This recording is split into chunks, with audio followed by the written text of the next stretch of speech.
क्या हो रहा है साले साहब? सैलद जी। क्या बात है भाभी, आप तो स्नान ध्यान करके इतनी जल्दी तैयार भी हो गई। भाभी एक बात बताइए, आपकी आंखें इतनी लाल क्यों हो रही है?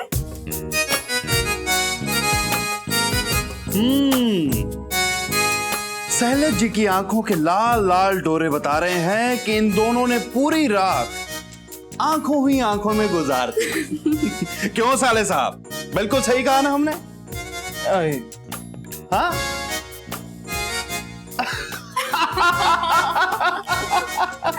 अरे शर्माइए मत साले साहब, हम तो बस मजाक कर रहे थे। अच्छा, अभी मजाक छोड़िए। चलिए भाभी, आपको अम्मा ने बुलाया है रसोई में, खीर जो बनानी है।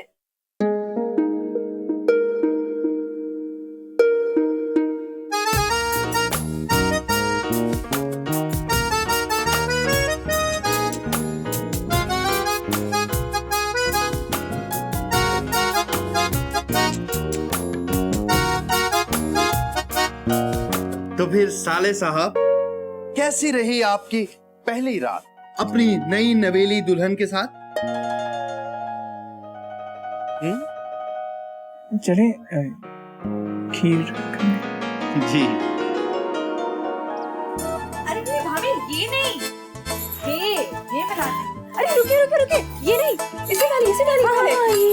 चलिए डालिए। अरे ये नहीं, एक मिनट। हाँ रुकिए। हाँ अब सही चीज आई है। अच्छा, आप लोग यहाँ खड़े खड़े नई भाभी को परेशान कर रही हो? बाहर चलो बाहर जाओ। काम करके दो उसे। अरे क्या बना रही है बहू, आज तुम्हारी सबसे बड़ी परीक्षा है। ससुराल में पहली बार रसोई बनाने जा रही हो। अब घर के बड़े तय करेंगे तुम्हारी ये खीर पास होती है या फेल। अरे सीमा, अगर तुम बहनों जी की बात करिए ना तो बस रहने ही दो। अरे वो बेचारे तो इतने सीधे साधे हैं कि उनके सामने कुछ भी परोसा जाए ना तो बड़े खुशी खुशी से खा लेंगे, और आखिर में बस तारीफ ही करेंगे। फिर ये नहीं देखेंगे कि खीर में नमक पड़ी है या शक्कर। हाँ, पर आपके जमाई बाबू भी तो है ना, आभा दीदी, पिंकू बाबू। उन्हें तो बड़ा ज्ञान है स्वाद बेस्वाद का। हाँ अम्मा, वो अम्मा आम का अचार का रखा है, मैं सोच रहा था ले जाओ मुंबई एक बोतल अपने साथ। हे भगवान, बम्बई में अचार नहीं मिलता क्या? अरे आभा मौसी, मिलता है। हाँ। पर अपनी अम्मा के हाथ का बना कहाँ से लाएं? अरे अम्मा की चापलूसी करने आता है नालायक। अरे आभा दी, हाँ हमने तो अचार आंगन में रखा हुआ है सूखने के लिए। चलो देखते हैं तैयार हो गया कि नहीं अब तक। हाँ आते हैं।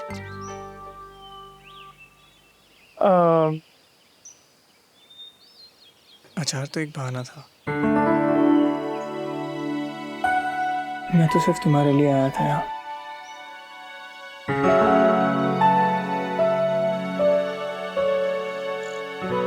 हमारे लिए?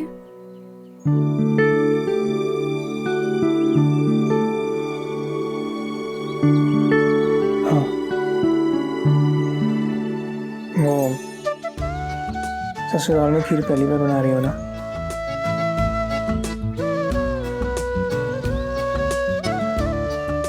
Best of luck.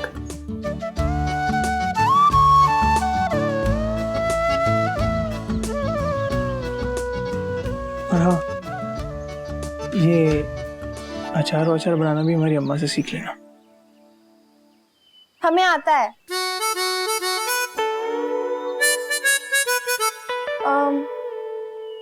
हमारा मतलब था कि आप अगर अम्मा नहीं बना पाएंगी तो मुंबई जाकर अचार डाल देंगे।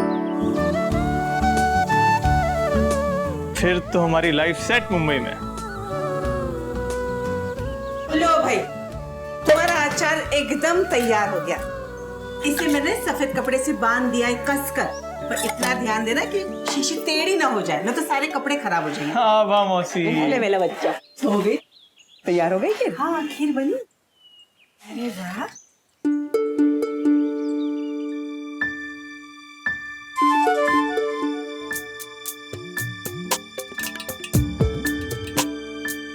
थैंक यू सैलड जी।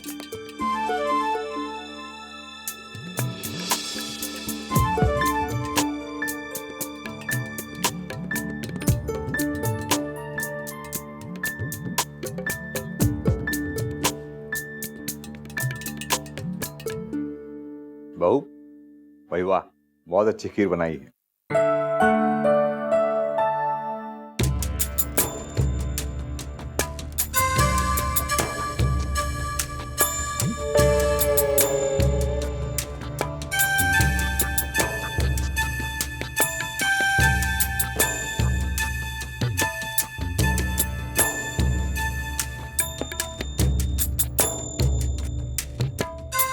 अरे भाई बोलो, कैसी बनी है खीर? ऐसे क्या मुंह बना रहे हो तुम?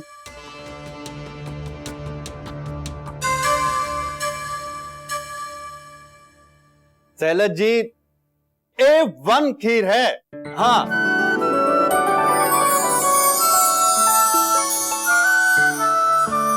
अरे मेरे लिए तो बेस्ट खीर है ये। हमारी तरफ से पूरे नंबर 100 में 100।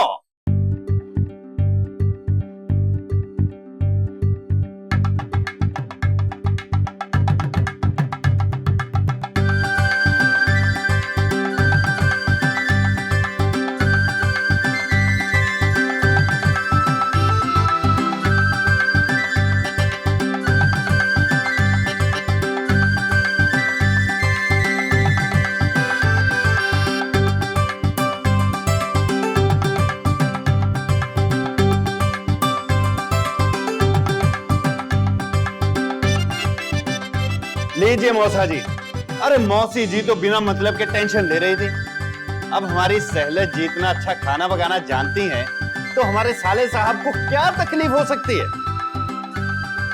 साले साहब, आपकी तो मुंबई में ऐश हो गई, रोज रोज घर का खाना खाने को मिलेगा। हाँ हाँ हाँ, लेकिन बहू थोड़ी ना जाएगी मन्नू के साथ।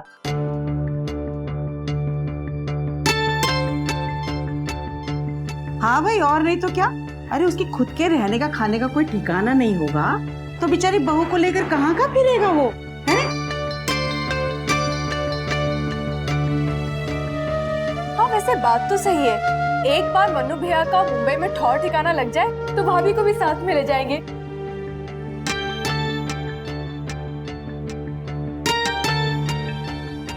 पता नहीं अब इतने बड़े शहर में कैसे रह पाएगा मेरा मन्नू।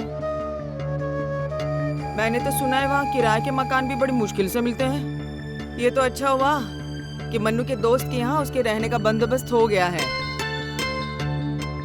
अरे मौसी जी, आप तो यूं ही फिक्र कर रही हैं। अरे भाई, मन्नू भैया की पूरी 35,000 की नौकरी लगी है, बड़े ठाट से रहेंगे मुंबई में, क्यों?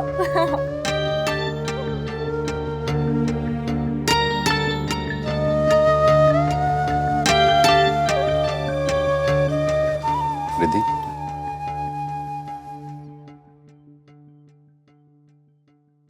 तुम जाओ बेटा अंदर।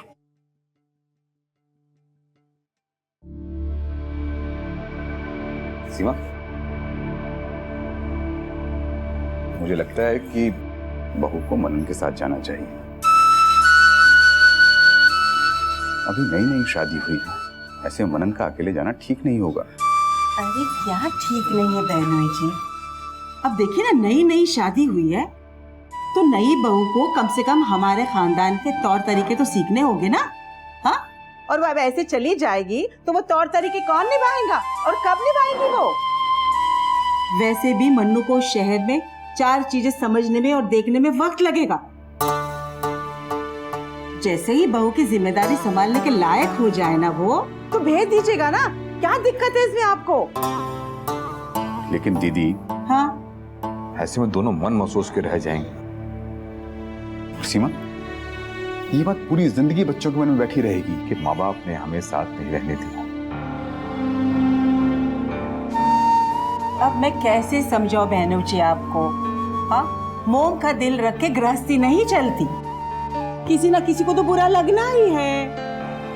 अब जो सीमा कर रही है, चाहे वो अच्छा हो या बुरा हो, वो सोच समझ कर ही कर रही है ना। हाँ मौसा जी, और ये बात तो मन्नू भैया भी समझते हैं कि एकदम से भाभी को नए शहर ले जाना ठीक नहीं होगा।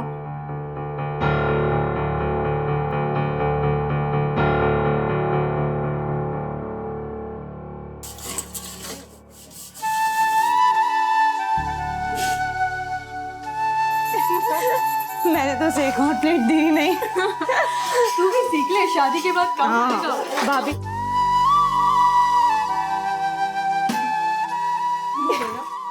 सीख ले, सही कह रही हूँ। मुझे नहीं सीखना। क्या हुआ भाभी? अरे तुम रो रही हो? इधर देखो। अरे क्या हुआ भाभी?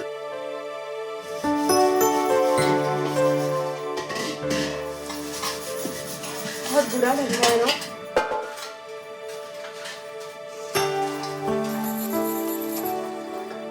दरअसल शुरू शुरू में बहुत बुरा लगता ही है।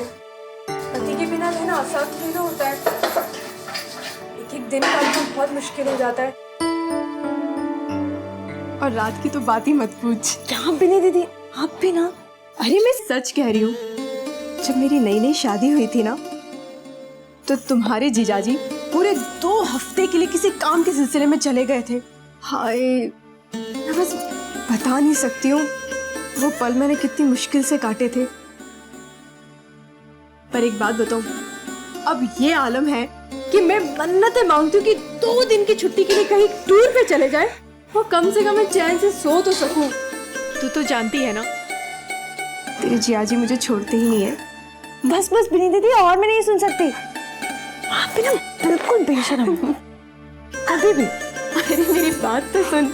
बिनी दीदी, मैं ना ये सब माँ को बताती हूँ, रुको।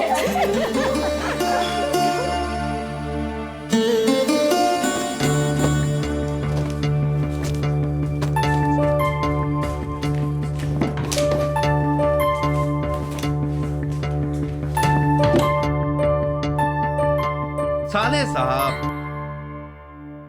ये क्या? इतना गुस्सा किस बात का? ये क्या मतलब हुआ? अब हमारी शादी हो गई है, क्या बीवी को लेके जाने के लिए भी इजाजत चाहिए? जैसे कि हम कुछ है ही नहीं। अच्छा, यहाँ तो बड़े बड़े बोल बाहर आ रहे हैं आपके। वहां मौसी जी के सामने तो एक शब्द नहीं निकला आपकी जबान से। देखा नहीं आपने कि अम्मा किसी की बात समझती ही नहीं है। अगर वहां उनकी बात काट देते तो अलग बवाल खड़ा हो जाता। कहते कि रिश्तेदारों के सामने बात काट दी। और इतना भी नहीं, सारे दोष बेचारी सहलत जी के ऊपर आ जाते। यह तक कहा जाता कि बहू ने आते ही बेटे को भड़का दिया। तो क्या करें? क्या कर सकते हैं साले साहब, ये पूरे समाज की एक ही बहुत बड़ी प्रॉब्लम है। अपने लिए जीता कौन है?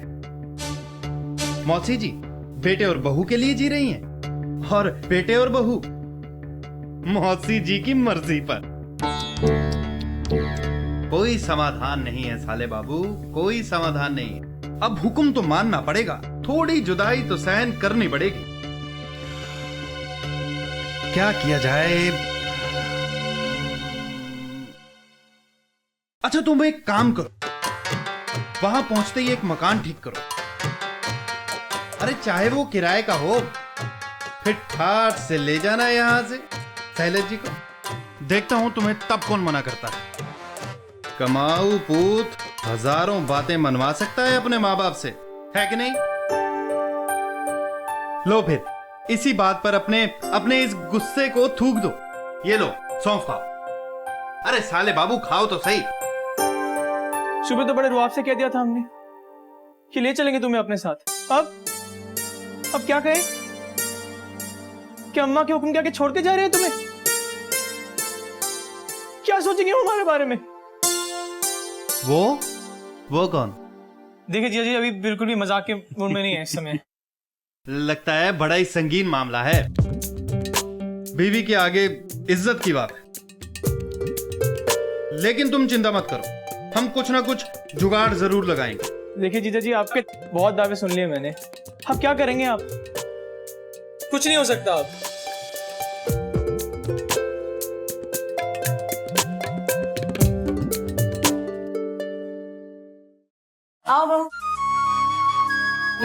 रिश्तेदार में हमारी दीदी लगती है, तो तुम्हारी सास हुई ना, पैर छुओ सास के। लो। जीते रहो। ये लो। इसकी क्या जरूरत है? नहीं। कुछ नहीं दीदी, रास्ते के लिए आलू की सब्जी और पूरी, भाई मिठाई, बस। सुमित, ऑटो आ गया क्या? हाँ पापा सब हो गए। चलिए चलिए, आओ ले दीदी। जाएंगे, चलिए संभाल के जाना। हाँ, और पहुंचते ही खबर कर देना। भगवान का शुक्र है आभादी। अरे मौसी जी, आप यहाँ पर हैं, हम आपको पूरे घर में ढूंढ रहे हैं। मौसी जी, हम आपसे एक बहुत जरूरी बात करना चाहते हैं। बात यह है कि मैंने और बिन्नी ने एक मन्नत मांगी थी कि जैसे ही साले साहब की शादी होगी, हम इन्हें शैलेश जी के साथ लक्ष्मी नारायण के मंदिर भेज देंगे। हाँ जी, आशीर्वाद के लिए। अच्छा, आप लोगों ने मन्नत मांगी थी? अजी तो क्या हुआ, आप मन्नत मांग सकती हैं तो हम नहीं मांग सकते क्या? अच्छा मौसी जी, ऐसा है कि कल तो मनन चला जाएगा मुंबई। इससे बेहतर है कि हम इनको आज ही मंदिर के लिए भेज दें। अरे बाप रे, ये तो बहुत अच्छी बात है ना? अरे मन्नत मांगी है तो मन्नत पूरी भी तो होनी चाहिए ना। चलो इसी बहाने हम सब मंदिर हो आए, क्यों भी नहीं है ना? अरे सासू माँ, अब आप मंदिर चली जाएंगी तो हमारे साथ रम्मी कौन खेलेगा? हम तो कब से सोच के बैठे थे कि आज आपके साथ ताश की बाजी लगाएंगे। और मंदिर का क्या है, वो तो हम आपको कभी भी जाकर दर्शन करवा लाएंगे। बात ये नहीं है जमाई बाबू, अब कल ही तो आई है बहू, हाथों से मेहंदी भी नहीं उतरी अब तक, और आज ही हम उन्हें बाहर जाने दे, ये थोड़ा सा अटपटा। मौसी जी, ये भगवान की बात है, खाना खाने की तो कोई गुंजाइश ही नहीं।